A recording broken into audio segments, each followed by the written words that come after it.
gentlemen, question 11. What are we going to do? Question 11. No, I'll do this, and you use your right hand, to do the 6. Okay, Just your right hand. Just my right hand. No, you do the 1. Okay, here we go. This is question 11. There's some good enthusiasm there. Question number 11. And it's a listener submission. It's viewers now. Viewer submission. Ooh. From Mark Jenks, and he asks right. He asked this question, and part of me, knowing him, thinks he's trying to be a bit provocative. A little bit. Insofar as we already have answered a question similar, and he's tried. I don't know. Maybe I'm misreading it. What's the question? Whatever your intention is, mate. I've answered it in a lovely, sincere way. Yeah. Yeah. So, Dave, in your face, or as you wish, if that was what you wanted. So, Mark Jenks would like to know it's roller. What is your 4th? No, who? No, it's what, insofar as it's the role, isn't it? Oh, I've got the person. I've named the person. This is not getting us anywhere. Who is your 4th favourite dwarf, given that they have a speaking role in an acting part? Yes. Okay. So that's the what of We it. got there in the end. In the end. Go on then. Who and what? There was a bit of debate, wasn't there, about this? That I wasn't sure whether I wanted to tackle this one. Because I didn't want to be exploitative. No, I didn't want to go for the cheap laugh, and I didn't want to be all, you know. And we, for everyone who's been watching, knows full well we do not go for the cheap laugh. We do not. We're not going there just talking about getting bummed by Bowie. We're not just being, you know. But at the same time, while I was researching this, and I did research it for once, I came across, and I'll put a link in the description. Came across a video by a woman called Stella Young, right? Who's wheelchair bound, and the video was "I am not your inspiration." Right. So you know when people talk about people with disabilities. Yep. And dwarfism can be a disability. Mm-hmm.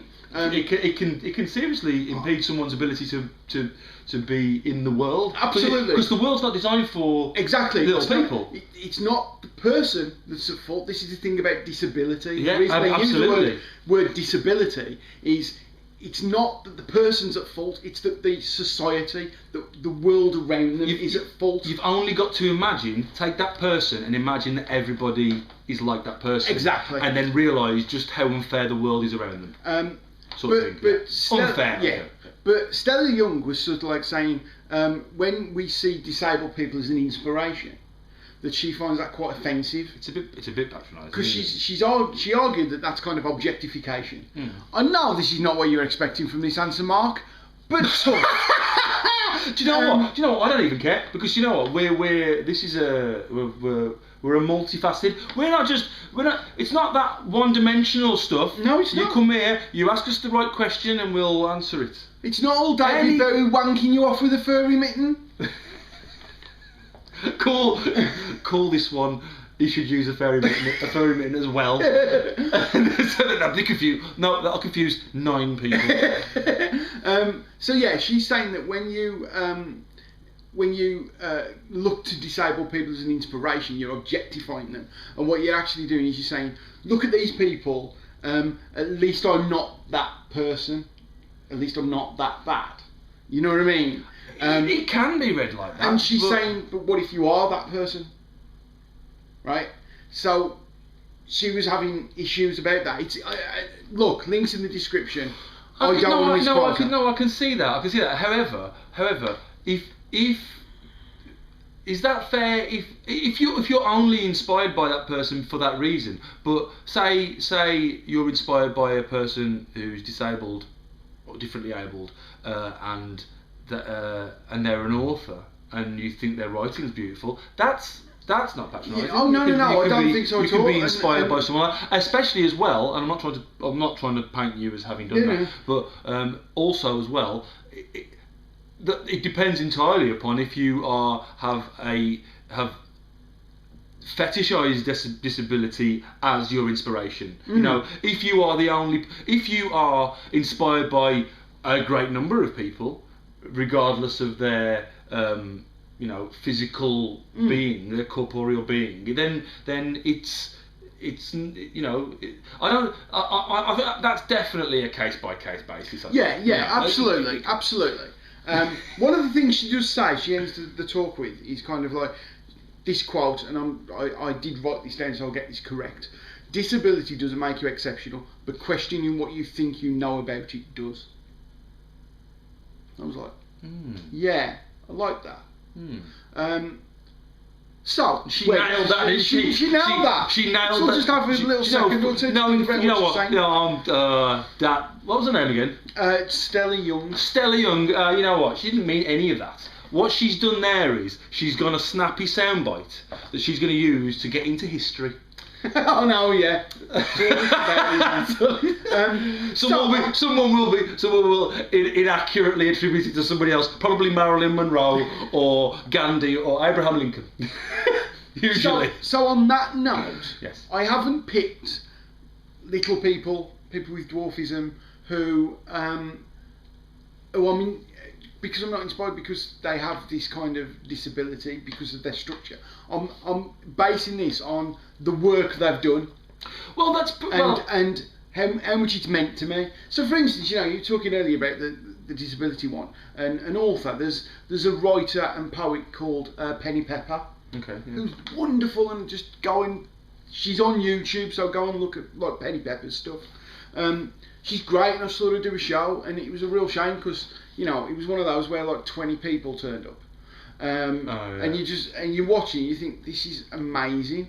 It's brilliantly written, it's brilliantly performed, and although she's talking about disability, she's giving you such an insight into it, and she's making you a better person as you come. That's worth the no pounds you paid to get into the York Cafe. So let's kick it straight off, Rob. Let's kick it straight off with David Rappaport.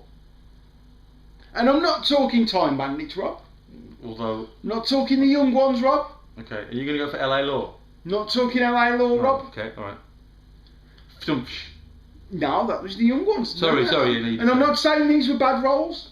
He was very, very good in everything he did. Okay. I'm talking, from Tis Was, Shades. Oh, don't. Oh, I am a mere stripling, Dave. You are. I don't remember this. You know Tis Was? I remember Tis Was. Okay. I remember that Chris Tarrant and Lenny Henry used to be on, and the Phantom Flamfinger. Is there any way that you can mispronounce that it would be rude? Possibly. And David Rappaport used to do this character called Shades. Was he cool? It was, yeah, well, that he was cool. like a Fonz-like character. He also did one which I think was called Green Gerald, who was like Blue Peter, basically. But I remember as a kid, Shades would come on and I'd be like, yes, this guy. Because I love this guy.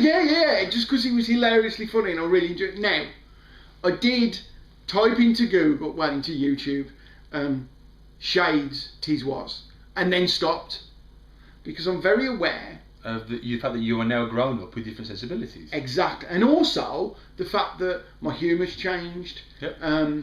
And it's probably everything's moved on. So what I have in my head is, as an 8-year-old me, I really, really enjoyed that character. No, and I was looking forward to that character, and I'm happy to just keep that memory as it is. So I haven't actually gone and looked at any videos. In much the same way as I have not rewatched Raw by Eddie Murphy. Yeah. Because I am well aware that there's some homophobia and I think misogyny and all that sort of stuff. And I'm not going to apologise for having enjoyed it when I was young and didn't know any better. But I also am pleased to recognise that it's that we live in a different world now. Yeah. That we shouldn't be okay with. Down with the gay. No, no. You know, it's learning, isn't it? It's learning. This is life. Life is learning. I have Dave Rappaport. Of course, you've got Dave Rappaport. And I do have Randall from Time Bandits quite high up because I fucking love that film. It's a great film. I fucking love that film. And do you know what? only isn't the best number A1 role because it's an ensemble. You know what? If he was the sole, because see, right, at the risk of taking it back to the actual physical attributes here, just because it was dwarf little person in a speaking role, or with a speaking role. Do you know what? This question, getting serious again, has actually opened my eyes to the dearth of actual decent speaking roles for diminutive actors. There aren't. They're nearly always some kind of comic relief. And you know, you look at some of the choices that you've had, and again, I only went on things that I've seen, which again limits it further. You know, so Time Bandits, straight away I'm thinking win. I can get all of my answers from Time Bandits because it's a brilliant film, and they get decent roles with decent dialogue and decent amount of screen time, and they aren't. I mean, it's play for laughs insofar as it is a comedy, but they're not ridiculous characters. Apart from the fact that their job is to tidy up the cracks in the world and you know what I mean, in the universe, that is their job, and it's kind of it's fantastic, but it's not, and it is silly, but it's not silly. You know? Yeah. So he's high up for that, but the only reason he's not my absolute top is because whilst he's the main the leader of the team, it is an ensemble. So he doesn't really, you know. So my actual, and I know we don't do this. I know we don't generally do lists, but my number one we always do is of course Peter Dinklage as Eddie from Pixels.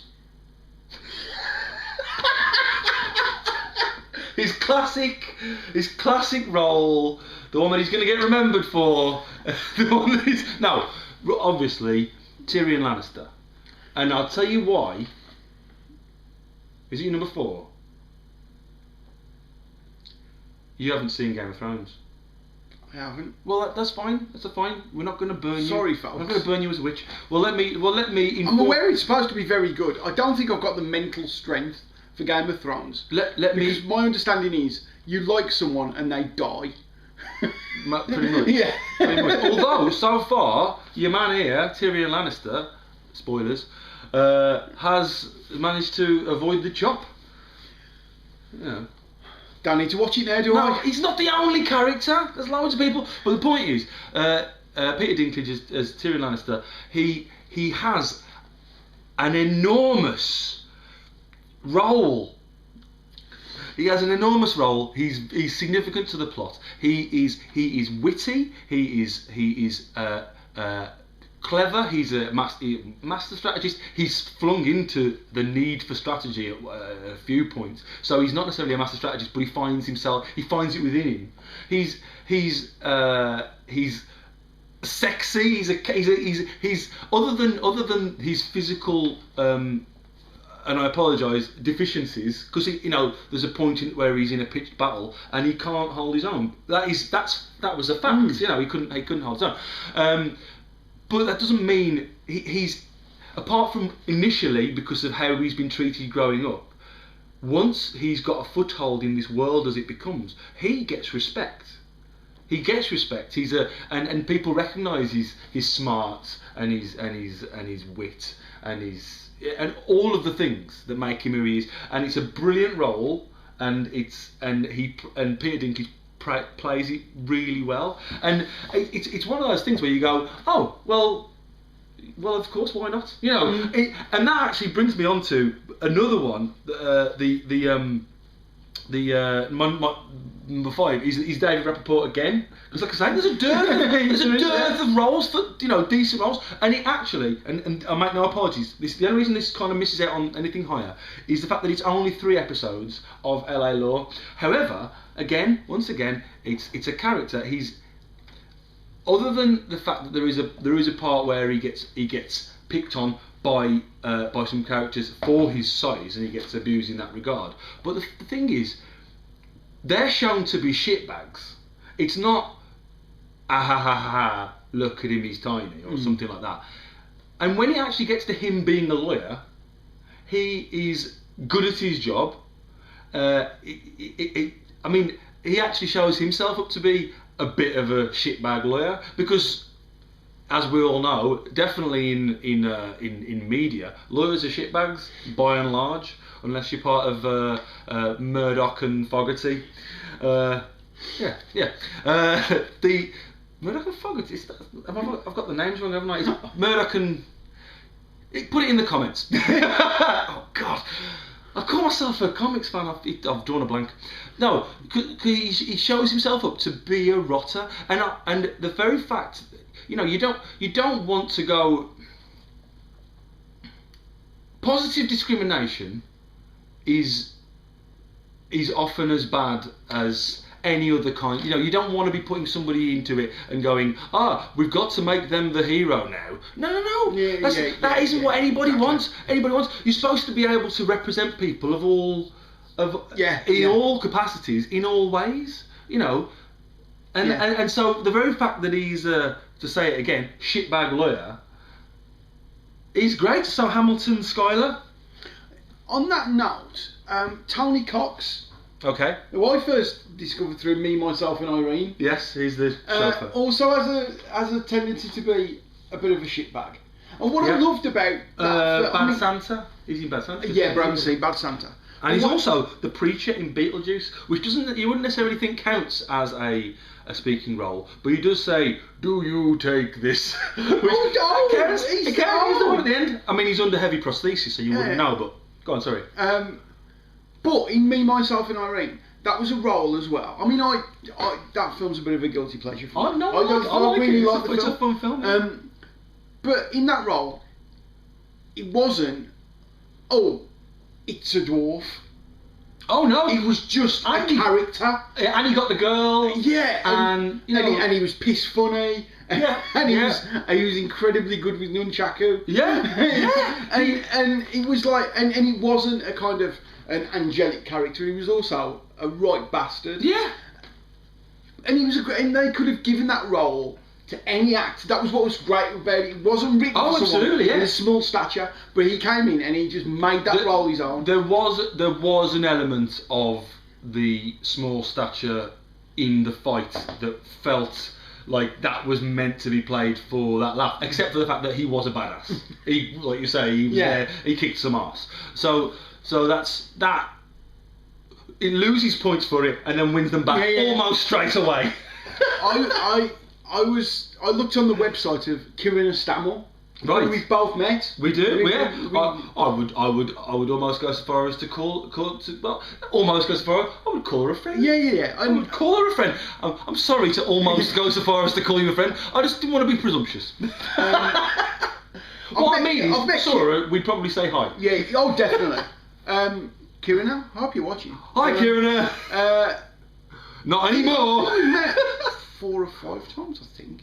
But every time I've met her, she's been hilariously funny. And so been warm. Sweet as apple pie. She's just a wonderful, super warm, chatty, heartwarming person.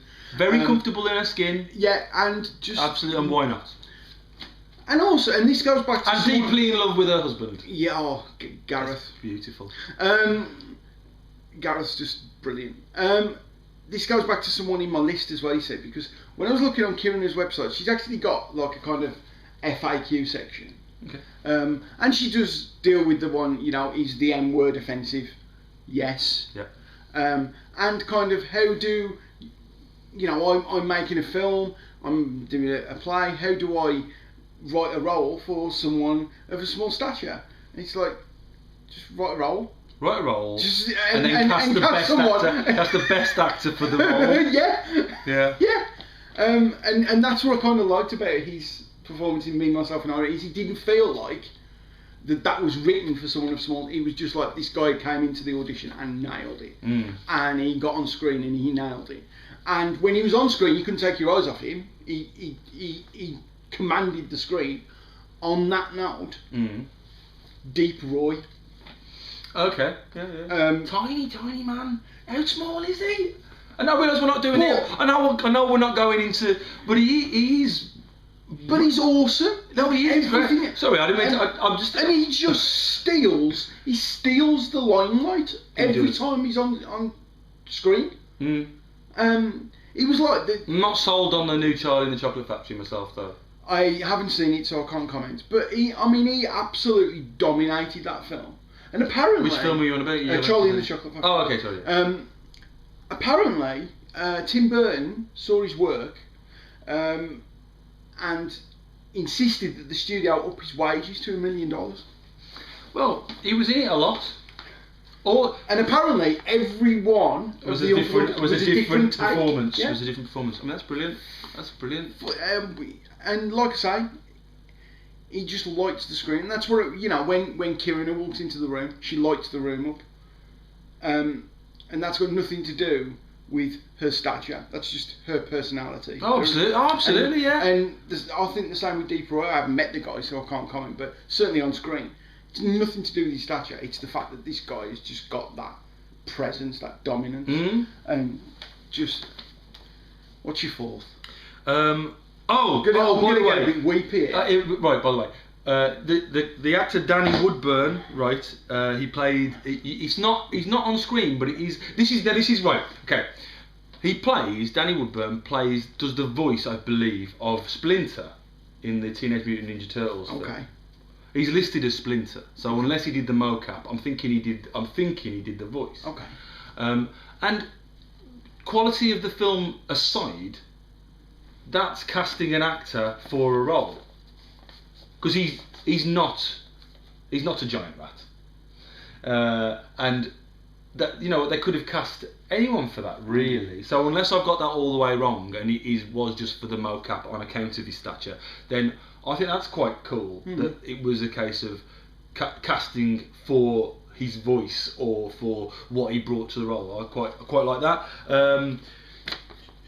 Peter Burrows, I'm putting him in as a non-speaking one. Breaking the question because he played the milk carton in Coffee and TV. I love Blur. So finding out that that's the guy that was the milk carton. And that is a brilliant video. It is. But, so yeah, basically I just wanted to say it. I just wanted to bring it up. I found out who the milk carton was. Warwick Davis in Willow. Yes. And again, I realise that a feature was made of the stature of the actors. However, it was the main role. The film was named after him. It's like he got a lot to do, and as much as he was disrespected in the start of the film, he's a hero at the end. He's triumphant, and again, I don't know whether that's. I think it's. Again, I haven't watched it recently, but my memories of Willow are warm. They're warm. I've got a fondness. Although I did, up until looking into the cast and crew of it, did think that because in Willow there are some tiny people who are played by non-little people playing tiny people. Yeah. And I honestly thought one of them was Robin Williams for so long. I thought one of them was Robin Williams, and it's not. It's not. I was. If you'd have asked, it's actually Robbie Williams. If there'd have been a question on, say, Pointless or something that said name a Robin Williams film, I'd have gone. Here we go. So don't worry. We don't even need to do any. We can do one answer. Just do one answer in the final, and we'll take this jackpot money home. Robin Williams was in Willow. No, he wasn't. He wasn't. Oh god. Have I covered most of what I wanted to say? I have. My fourth. Right.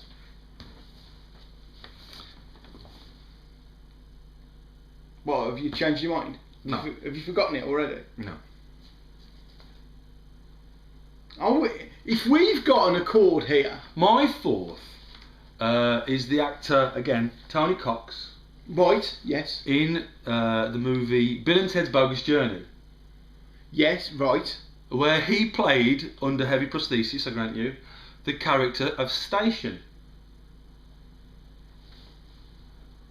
He played Station. I don't think he played the combined Station.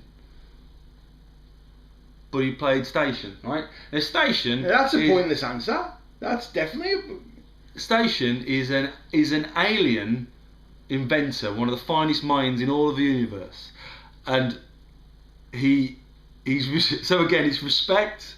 It's, I mean, you can't tell it's Tony Cox, I grant you, but it's a beloved character in a beloved series, infinitely quotable, of the same sort of level as I Am Groot. You know, can you remember any dialogue from Benita's Bogus Journey? When he questions the dead, it's, you know, the devil, the whole sort of, you know, and station, evil robot users, and so on. So yeah, station. After all of the respectful answers of people having the main focus of fuck you, I love station, and that is a speaking role. You know how I really love things that I'm not sure about. Yeah. So one of the things I adore is the fact that the KLF burnt £1 million. And it's like, is that a good thing or a bad thing? And everyone goes, it's a bad thing, but that's a very easy answer. And then I think answers can't be that easy. So is it more complicated than that? And I just like people who get kind of, they're like, no, that's a really bad thing, right? So there's a film, goes back, I think it's 53, but if I've got that wrong, someone's definitely going to say. By Todd Browning, Before You Go Crazy, called Freaks. Okay? I think, isn't it earlier than that? I think it may even be earlier than that. I think it's a 30s film for some reason. So, some people say this film is an exploitative film. Other people say that actually it's more of a celebration. Then there's, of course, the end of the film where it talks about the fact that, you know, we're just different. Why can't we just accept the fact that we're different? And there's people who think that bit's been shoehorned into the film. Well, it is in colour. it is in colour. And only on the Blu-ray. It's only on the Blu-ray. And it's James Cameron saying it. Emily, I think it's Emily Browning. She's not related to Todd. She's just got the same surname. So I don't know all the answers, which is why this is fourth and not top. I don't know all the answers to this film. I don't know if it's exploitative. I don't know if it's loving. I don't know if it's paying respect. I don't know. I feel it's an important work. It's to do with it's as much as it's about this sideshow, that it's to do with the relationships within the sideshow, isn't it? Oh yeah. And it's to do and there's infidelity, and there's you know, there's revenge, and there's I believe there's some suicide in there. It's quite a bleak film. It's bleak, but I mean, it's meaty stuff for the actors to work with. Yeah. And it's Harry Earls, even, who was kind of the linchpin of that kind of love triangle type thing that was going on in there. Now, you know how you're talking about how you're not sure whether it's exploitative or whether it's like a celebration. What I would really love right now, not being overly familiar with the film, what I would love right now is if, after all this build-up, if his character name is something really ridiculous, something really ridiculous, because he's in a sideshow, so he's got this ridiculous. I mean, I don't want that to happen, but you get all dewy-eyed and sort of hopeful and like, and then all of a sudden you undercut it all. Yeah, but it's like calling John Merrick the Elephant Man wasn't nice. No, but the film, The Elephant Man, yes, true, is very heartwarming, and true. So I think these things are just maybe a little bit more complex than oh, they are, absolutely. I mean, and of course, the movie Freaks was banned for years. It was almost impossible to get a hold of, and then like those strange things, it just all of a sudden appeared on TV one day, and I kind of known it because of it being a banned movie. It was just one of those films I wanted to watch because it was banned. Well, I remember and also in some ways, I think for a lot of, certainly for me, because I was only I must have been about 14, 15 when I first saw it. It was actually my first exposure to anyone who was disabled. Because, I mean, you know, there's a lovely one at the moment. One of our weather girls on the local news is an amputee. Yes, she is. And I know when she got the job, they actually had letters. And you know how she got the job? Yeah. Positive discrimination. Yeah. And the people were like, why have you let her on TV? It's like, it's disgusting. It's like, what do you mean? She's a person. Actually, more importantly, she's a meteorologist. She knows what she's doing. But it wasn't like that when I was a kid. You didn't see. Do you know anyone what? with a disability? That reaction of it's disgusting is because we don't. It's been kept off of screens. It's like, you know, it's that whole this is going to sound so trite. You know, the normalising of something that if you don't act weird about something, no one will act, you know, just and why should we? I mean, unless the message that they're sending to us is we should shun all the amputees, and I'm pretty certain that is not what telly wants us to do.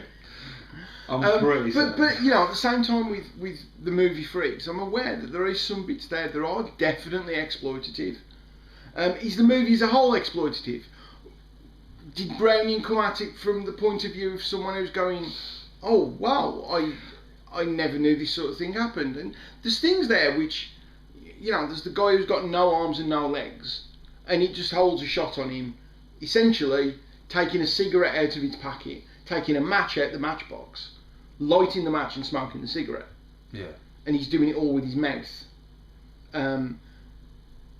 Now you could definitely argue that is just kind of, ooh, look what? And he kind of, again, by saying this, it's like, am I going against what I was talking about Stella Young saying at the start? But that's why I kind of like these contradictions. Do you know? Because I think there's issues with the film, but I think deep down, I don't think Browning was trying to be exploitative. Do you know what? That doesn't matter. No, it doesn't matter. What does matter? If he was trying to be exploitative, and you found it to actually be to be showing the very human side of people who of this kind, then you can find any art. You can find the worth in it that you know if you can find it there, and I mean that's the nature of art. You're having the conversation. That's the nature of art. So regardless of his original intention, unless he wrote out extensive notes to put into the DVD case that he didn't know was going to be a thing, unless he wrote out the notes, we can't ever know. No. And you know what? I think it's better to assume the best. Positive Rob again. It's better to assume the best. By the way, I'm feeling a little bit. I'm feeling a little bit of, not shame might be the wrong word, but I'm feeling a little bit like I possibly shouldn't have gotten so excited about the size of Deep Roy. But just because I'm sure I've seen him, and I don't know, but it's not. Anyway, shut up. In summation, Rob. In summation, Mark Jenks asks, and you weren't expecting it to be answered like that, were you, Mark Jenks? That'll show you. We've had a few laughs, not many. Wow, is this the show? Is this where we're going? Are we going to end up interviewing like political figures and stuff? Is this where we're going to be? It's going to be like a serious. We need a new theme tune. Can we remix the theme tune to be less ukulele and more orchestral hits? Bam bam bam bam bam bam bam. Apocalypse rave, like Bill Bailey says. Yeah, you know. So it's In summation, Mark Jenks asks, Dave, who and in what role is your fourth favourite speaking dwarf? I've done it wrong. I've made it bad. Who is your fourth favourite dwarf in a speaking acting role? It is Tony Cox as Station. Go on, what's the character's name? Say it's something offensive. Is it Station? No, I'm not saying it. Is it because you don't know? He didn't do the research. He says he did the research. Didn't do the research. Not saying. What is it? Circus Act 1. Circus Act number 1. I didn't do the research. Anyway, right. So there we go. I couldn't get hold of the film. I was going to watch the film again, and I couldn't get hold. Do you know I think I seem to recall as a little boy, my dad either wanting it or owning it. and as I say, I'm coming from the. I'm assuming that wasn't because. I like to assume that my dad was a good man. So there we go. I mean, I never found it. I found all of his snuff films. Just let it hang. Let it hang.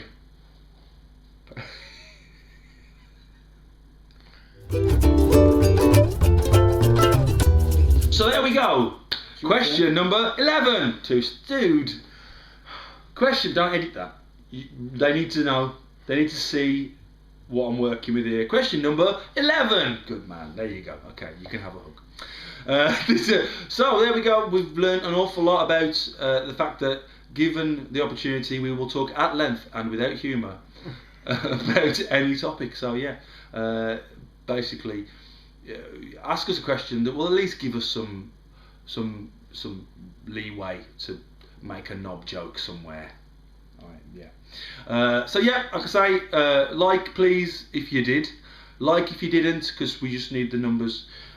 Please subscribe. Please tell your friends that these two idiots have opinions that are all terrible, or possibly not. Join us again for another one on the 24th of the month.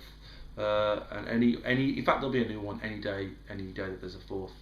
And yeah, comments and questions and criticisms of research and incorrect dates, and you can also abuse me for being so amazed at deep Roy's size.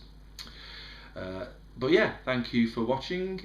We have been alarmingly sober. I don't mean actually sober. We're never sober. An alarmingly sober episode of Left of the Podium. We'll see you next time. That's me. I'm rustling papers. Dun, dun, dun, dun, dun, dun, dun. Next week we'll be speaking to who is it? Who's the guest? Somebody important. You know real people. Jeremy Corbyn. We'll be speaking to Jeremy Corbyn. Jeremy Corbyn's. Dun, dun, dun, dun, dun, dun, dun. They never do that. Newsreaders never do that. Yeah. Imagine, that was so good. Thank you for tuning into the News at 10.